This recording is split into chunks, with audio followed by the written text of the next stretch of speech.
Hello, welcome back to my hardcore world. I'm so happy to see you here. Today is gonna be a very exciting episode. In the previous one I have explored an ancient city, but I did it very carefully, didn't even meet the warden. So today I'm going back to that city to do something really dangerous and special. I'm gonna spawn not one, not two, but 100 wardens. And believe me or not, it will make my world much safer place. So here we are in the city that we have explored previous time. I collected all the loot and disabled more or less all the shriekers around, except for these ones. I left some shriekers behind, because today I will build mob switch using wardens. And for that I'm gonna need naturally generated shrieker. First of all, I need to choose the location. I use chunk borders to decide where exactly my shrieker and all my wardens will be. Also, this farm will require a chunk loader that has to be 3 chunks away from the wardens. This mob switch will work only when the chunk loader is working, so it's very important to put everything in place. I will show you exactly how I build it, so maybe you can make it in your own world as well. By the way, the design is by Ilmango. I will provide the link in the description. So let's begin. As any farm, I begin from clearing the space, 11 by 11, around the shrieker. For my build I want to use warp wood, because you know, ancient city is really dark place, and I need something very bright, like this yellow or blue wool. It will stand out in the dark, so it will be much easier to work with. I'm gonna need some warp planks, slabs, fences, also 1 pressure plate, for later. Now I'm gonna build a spawning platform right above the shrieker. The size is gonna be 7 by 7. Every time when I activate the shrieker, that's where the wardens will spawn. The way shrieker works is when it's activated, it's attempting to spawn a warden on the highest block in 11 by 11 space. So we should make sure that this platform is the only spawnable place for warden. And it's actually very easy to do. You just cover all other area in carpets and slabs. But before that, I should make sure that the warden will not jump from the platform. It would be really unfortunate. Therefore, this fence around, except for that gap that I left on one of the sides. There I will build a bubble elevator and a pressure plate in front of it. I don't think it matters how tall the bubble elevator is. Important part is that it's tall enough that wardens don't notice you down here. I think for me here it was around 20 blocks up, but honestly I would do it even taller. But for me I just wanted to build it up to ceiling so I could see them from the city. Up there I built 3 by 3 platform. Even 1 block space would be enough, but I decided to go for 3, so they're not so cramped. Here I'm trying to make sure no one will escape from here, and now it's time to build a small room and put some music inside. The wardens will be attracted to music and they will not despawn. Also, while wardens are distracted by music, they are not gonna be distracted with you. And the system for it is super simple. In the area 2 blocks from where the wardens are supposed to be, I put a node block, just like that. Then, right behind this node block, I have to put observers looking into each other. This system will be constantly triggering itself, thus producing non-stop music. Or basically just one note bashing. To be honest, this note is quite unsettling. You can change the tone, but it feels like it's not getting better. It's quite spooky, considering what I'm about to do next. And that's annoying. Anyway, I'm gonna put the scaffolding right here, so after the bubble elevator, the wardens will have some space to step on. And in order to prevent entity cramming, I have to put these warped stems on top of the scaffolding. I don't know how exactly it works. If there are more than 24 entities in one spot, the 25th one suffocates and dies, and somehow vines prevent that. Next step to do bubble elevator is, well, put kelp inside, so all the waters inside are source water. But before that, I need to prevent water from spilling out. These signs will definitely help. You know, you have to write that. Warden meeting? Otherwise it will not work. Warden will read that and they will go up. But wait, aren't they blind? Yeah, I think they are blind. I don't know why I'm writing that. Need different type of invitation. Now, kelp time. I just fill entire space with kelp, all the way until the scaffolding. Just like that. And then just break all the kelp. And now it's ready. Let me show you. You know, it's quite convenient that the warden is one block wide. Make this thing is quite easy to do. Now the farm is almost ready. I just need to place these warp planks to make sure that no warden will spawn. And carpet will work too. I think this combination of colors is pretty nice. Now I put exactly same sound system right behind the bubble column, down here. Yep, wardens will not see the sign, but they will hear the sound. That's my invitation for warden meeting. And the last bit. Today, I promise that I will spawn 100 wardens. And how do I ensure that? It's gonna be hard to count wardens as they spawn, and it may take a while. So I put the dropper right under the pressure plate, and I put hopper right underneath it. This is really easy system. Every time warden spawns, it goes to bubble elevator and steps on this pressure plate, and the dropper will drop one item. So if I put 100 items in a dropper, I will know exactly when they run out. And you know, it doesn't have to be the same item, it can be different items. And with that, my farm is quite ready. Let me cover this hopper with carpet. I don't know why, I'm just stalling. I'm a little bit afraid. If I did anything wrong, this will be the end of my hardcore world. That was warning number 1. Oh my god, my heart is pounding so fast. It's better be working. Wardens are so strong. Even Totem of Undying wouldn't help, at least not for long. Well, that was warning number 2. Warden will spawn after warning number 3. And there is always 10-second cooldown between the warnings. I mean, it will spawn after warning number 3 on warning number 4. I hope I didn't confuse anyone. But after that, it will spawn on every single shriek. So, here it comes.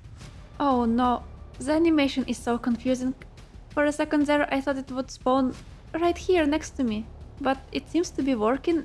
It spawned up there. And it's going to bubble elevator. I think it's working. I mean, it's designed by Ilmango. If he said it works, then it works. Oh look, there goes second one. It's so scary. What if the warden will notice me? Did he notice me? No, he noticed my note blocks. And it goes right there to bubble elevator. To meet with all the other wardens. I mean, they are two so far, but they seem to really like that note block. So it's great, it's working. And the next one is coming.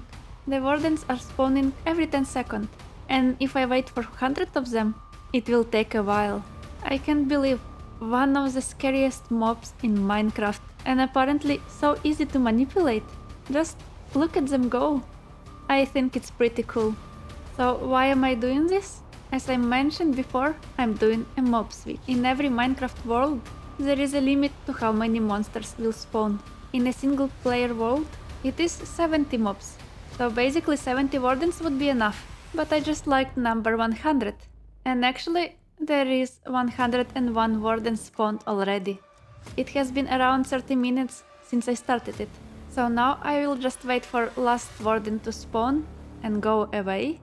So I can just get out of the shrieker safely. You can't hear it, but the sound here is horrible. 100 wardens make very loud noise. Hey, let's have a look at them. Seems like they mushed all together in one single entity. Oh yeah, and I'm still alive. I declare it a success. So, mob switch. In Minecraft, if there are too many enemy mobs spawned and loaded, meaning in the chunks that actually active, it will prevent from spawning even more mobs. I mean, enemy mobs. So if you artificially spawn too many of them and make them stay without despawning, which is quite a challenge, you can make your world more or less peaceful. So to make sure that these wardens are loaded at all times, I'm making this chunk loader. Ilmango also designed this, and it's super simple. So I put one dropper vertically and one dropper on top of it, looking right inside the nether portal. The portal should be 3 blocks wide, 2 hoppers looking inside of it, then comparator, then you put another blocks right next to comparator, and put iron trapdoor on top of it. Just like that, and then you put observer looking into it. So every time comparator will detect any change in the droppers, it will activate the trapdoor, and observer will transmit a signal. Oh, by the way, this comparator is wrong. It should look in different direction, just like that. So whenever there is an item going to the hopper, it will go into the dropper. Comparator will send signal to iron trapdoor and to the observer, and that way item will be shot back to you. Now I have to build identical system from the other side.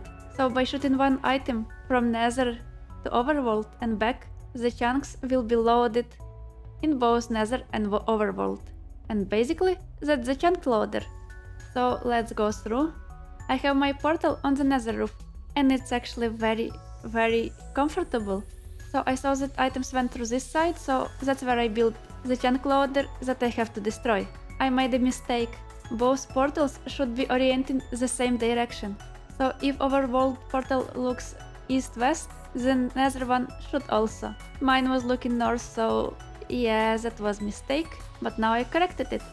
Now I built it and it actually should work. Let's check it out. If I throw one item, it should go back to me pretty fast. And you can see that by iron door activating. Just like that. Yep, it definitely works. Just to note, every time you start the game, you need to activate the chunk loader, because every time that you leave the game, it stops working. Also, I will cover it up, just in case. I think it's safer that way. And I will put slabs on top, so no ghost will spawn. Now I believe it's completely ready. So let's check it out. I'm back to my base, and my spawn island is very safe. So I need to find some more dangerous places to check it out. Actually, this mob grinder. If I am correct, there will be 0 enemy mobs down there. No zombies, no creepers, no skeletons. Let's just stay here for a second, give it a chance. And let's fly down to see. I mean, we will not see anything, but will we hear anything? No, nothing. Just a couple of cats that are part of the farm. Well, you know, it's not convincing enough. I want to find a better place to test. Let's go to this mine shaft. I can't remember if I explored it completely, but I think I can explore it more. And it's pretty dark here. So, is there anyone?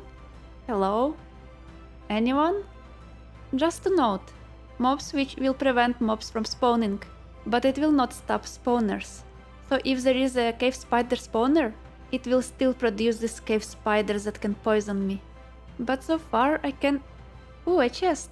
And golden apple. Nice. And another chest. What are the odds to find in 2 chests next to each other? But let's check my lush cave. I tried to spawn proof this, but last time I was here there were some creepers and skeletons. You could see there were some remnants. Is there anyone around here now? It looks pretty empty to me. I don't think I see anyone. Let's check out my skeleton spawner and make sure it actually works now. Yep, here it is.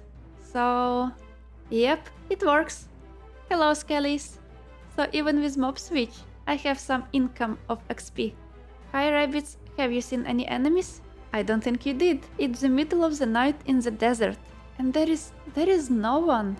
So it means Wardens are doing their job. They're staying loaded 1,000 blocks from here. But Minecraft thinks that it's too many enemies, so it will not spawn anymore. And you know what? I enjoy it. It's so good to be in control.